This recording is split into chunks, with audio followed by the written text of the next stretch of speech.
The elections today will have a big impact on policing, the crime crackdown, and how the law is enforced as some local jurisdictions continue the battle against the crime crisis, criminal illegal aliens, and soft on crime policies. From New Jersey to Virginia and New York City, it's a day that's going to have far-reaching consequences for all law enforcement. Joining us now to discuss is retired FBI Special Agent in Charge and former Superintendent of the Chicago Police Department, Jody Weis. Good morning to you, sir. A critical day for the largest city in the country, New York City, nearly 9 million folks there. And if you look at the polls, Mamdani obviously in the lead. What impact will this have on law and order? What concerns you most?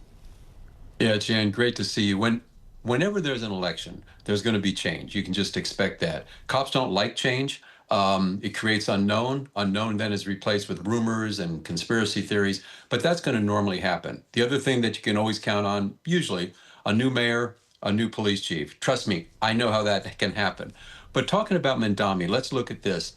You know, I'm concerned about a couple things. Number one, I was at a conference a few weeks ago, and a lot of the guys and gals from New York City were saying that if he gets elected, there's going to be mass retirements, mass resignations. I don't know if that was really talk around a coffee table or not. Leaving your job is a big deal, but here's what I am very concerned about. If the police do not believe they are backed and supported, they're going to have a slowdown. They will only respond to radio calls. And why would they do that? For protection. You can't claim that I'm racially profiling anybody or going after this group or that group if I'm just answering the radio. I'm just responding to victims. A couple of my friends on the left are deeply concerned that the Trump administration, through the DOJ, is going to institute a DOJ-sponsored patterns and practice investigation.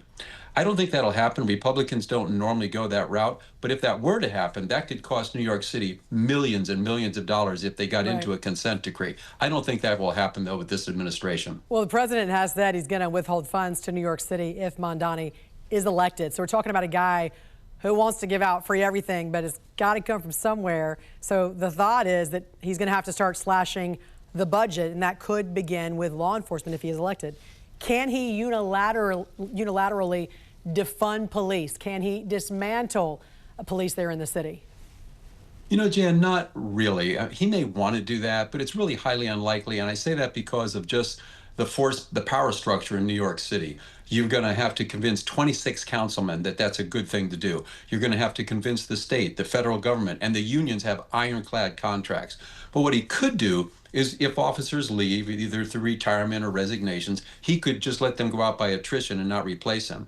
And if you're trying to save money, I know NYPD has massive overtime, so he could put caps on that. But NYPD does not have to worry about them being dismantled by this mayor. In New Jersey, Jack Ciattarelli seeming to be getting ahead of Mikey Sherrill in some polls. What are the primary differences between these two candidates when it comes to law enforcement? Yeah, it's a little bit more subtle. The big issue, there's two big issues, immigration and then the qualified immunity for police officers.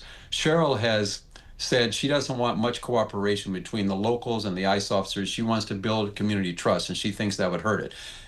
Ciattarelli, he is all in on getting rid of sanctuary city status. He wants to mandate ICE and local cooperation, and if an agency in New Jersey doesn't go along with it, he's going to cut their funds.